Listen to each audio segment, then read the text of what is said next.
Hi, I'm Rosie, Editor-in-Chief of Hello, and I'm here with some incredible women who are all advocates for breaking the taboo around menopause. It's high time that we speak up on this topic, so we've partnered with Clarins to have some important conversations. Thanks for joining me, ladies. Oh, pleasure. So let's start off with, what is the best piece of advice that you've been given for coping with this stage of life? Start with you, Gabby.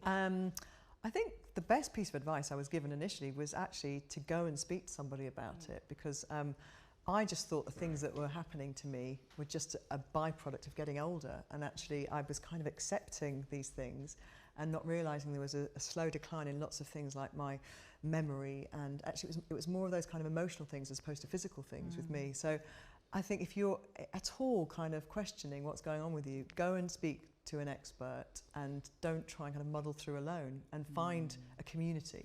Everyone's nodding Yes. at that. Well, that's absolutely... Unfortunately, I haven't got a good story because no one gave me any advice. Which is often the The issue. only advice I was given was don't tell anybody. By a lot of my fellow loose women, like, don't mention it, just get on with it. And so, and it wasn't till 10 years after I went into menopause that I got the best bit of advice, which was talk to a menopause doctor. But it can be quite hard, can't it, to find the strength to really advocate for yourself. Yeah. What do you think about that? Yeah, I mean, I'm only 44, and I've just realised, after suppressing it for the last sort of 3 years, a bit of confusion around COVID symptoms, and like a busy mum juggling career and kids and family, we just suppress things. And I think one of the biggest pieces of advice right now, I'm saying, especially to South Asian women, where research is showing that the perimenopause and menopause can be 5 or 6 years earlier, is that if you're in your late 30s, and I was probably starting at the age of 40, 41, is that it's not about age, and if you're feeling it, don't suffer in silence. I think that's the key message. Yeah, and I think the problem is that a lot of women like myself go to a doctor. I was 43 at the time, and I went back and forward over a 4-year period and kept getting diagnosed as depressed or anxious or even early onset dementia. So my best piece of advice for anyone who's struggling is actually to print off a symptom checklist and actually be really prepared at your doctor's appointment, because sadly a lot of doctors, there isn't a mandatory menopause training at medical school. So although, you know, doctors are amazing, they only have a 10-minute appointment. So the more prepared you can be and the more aware and educated, hopefully you'll get the support that you need on day one. Yeah, that's great advice. And misdiagnosis seems to be such a common thing. What sort of piece of advice do you wish that you had known much earlier in your life? Well, like you were saying about, and I learnt this about women from certain parts of the world and around the Asian kind of area can be a lot earlier. I had IVF, and that can also bring your perimenopause on earlier. So I didn't know that until I found out that I was in perimenopause. So, and I think working in the industry that we do as well, it was almost like it was aligned with this idea, well, you're getting older and therefore you'll be on the shelf, and if you talk about it, you know, they'll know you're older. Yeah. If you don't talk about it, they won't know you're older. So Might get away with it. because we don't walk around with our birth certificates, you know what I mean? So I think, and then I just thought, oh God, I can't be bothered with that. You know, I don't feel any different. I feel like I've got this appetite for life, so I want how I feel physically to match up to that kind of, you know, go-get-em attitude that I've always had. So I just thought, if somebody's got a problem with me getting older, that's their problem, not mine. What about starting the conversation sort of with our partners and husbands and other people that we share our life, our family lives shouting with? at him and telling him to get out. But that's a common symptom, isn't it? The anger is very real. It is. And So yet how every time he told me I was going mad, I thought he was mad. So that's why I think the conversation is so important, that everyone's included in it, because if anyone loves or is close to a woman, they are going to go into the menopause. It happens to every single one of us. And so, you know, women leave husbands that they love, women leave partners they love, children, they fall out with their teenagers, and there's a lot of misunderstanding about that. So skincare brands like Clarins, who've launched their super restorative range, are really doing something to put menopause on the map and break down that taboo and talk openly. Do you think it's important that other big brands sort of follow suit and do this?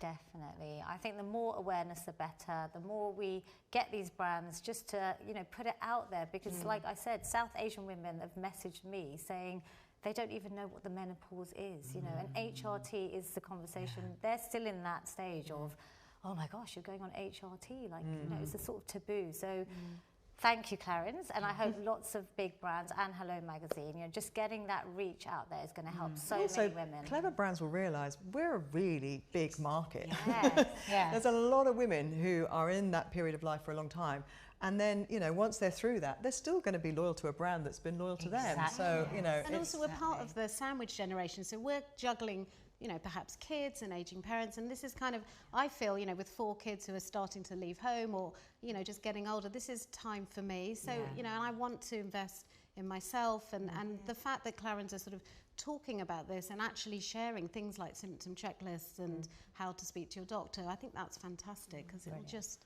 you know, We really educate. appreciate you listening and understanding. Yes. We'd say that to anybody. Yeah, and turning this into a really empowering, impactful stage of life. So what key takeaways would it be good for our audience to take from this discussion that we've had, do you think? I think everyone's been absolutely brilliant. Because everybody, I mean, just that, I just learnt from you just then about IVF, I didn't know that. It's to keep your ears open, because you never know when you could get your light bulb moment. When somebody talking about the menopause will go, and you'll go, oh my God, that's me. And it's not, and I don't have to be down on myself for the way that I'm feeling. So, and also I think there's a lot of women who, like myself, who have gone into menopause because of surgical menopause through a hysterectomy or through cancer treatment. And my massive sort of take-home point, if there's one thing, is, you know, speak to a specialist about your own. It's individual choice. So HRT is great for some, and for those that can't or don't want to take it, it's just about having that, you know, individual sort of joint informed discussion with a specialist, and not be embarrassed. It's normal. yes. So to talk to your friends, family members, be an advocate for the fulfilled life that you deserve to have. Now, we have got some questions from Hello readers, so I'm hoping that we can come up with some answers for them now. So the first one is, my mum's gone through the menopause, and I'd love to know, how best can I support somebody going through it? I think that's a really good question, isn't it, for somebody younger perhaps in the household. How would you... knowing that certain symptoms are, they're not annoyed with you. They're not actually, you know, getting grumpy because you've done something wrong. Actually, it's just what they're going through emotionally and hormonally that might be changing their behaviours. Because like we were talking about with husbands and partners, actually it's the same with other relatives. And that's, you know, my kids will say, is this the menopause, or are you genuinely cross with me? Usually just genuinely cross with me. A bit of both. Yeah, I think, you know, me as well, you know, I'm an older mum, so my kids are, you know, very hormonal at the same time that I am. And I say to them, you know, sometimes when I see you grumpy, what do I say to you? I say to you, are you okay? Also, this is a very practical question here. Somebody's asking, any suggestions to help hot flushes and sweaty nights, and also sleepless nights, because lack of sleep is a big symptom, isn't it? Yeah, obviously I'm going to say exercise plays a huge role, but obviously lifestyle changes can be so great. And even if HRT isn't for you, we know that exercise, eating healthily is going to help your sleep, is going to help your mood, you know, release the feel-good endorphins. So even if it's as simple as just getting out for a 5-minute walk, I feel like just being in nature, fresh air, can just sort all that anxiety or brain fog and just get you just a little bit calmer. So just simple tips like that, I think, are important. Just one final question here from a reader who says, I've been taking HRT for nearly 6 years, and for me it's been a lifesaver, but I do still struggle with some PMS symptoms most months. I'd be interested to know if anybody else suffers with this too. The thing is, we all, through our lives, have had very different cycles. We've all had very different hormonal experiences. No, there's no one size fits all. So at the beginning there is a little bit of what I overdid it a bit on the pump of my testosterone stuff because I was so excited about it.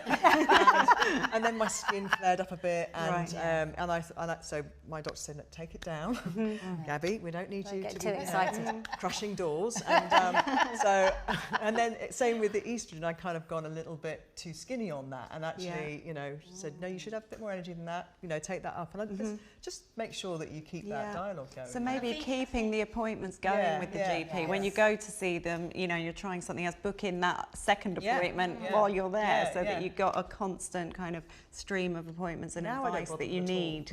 Brilliant. Well, thank you so much. Educating ourselves, keeping informed and sharing our stories is just so important. So thank you for sharing yours with me today. Thank you. Thank you.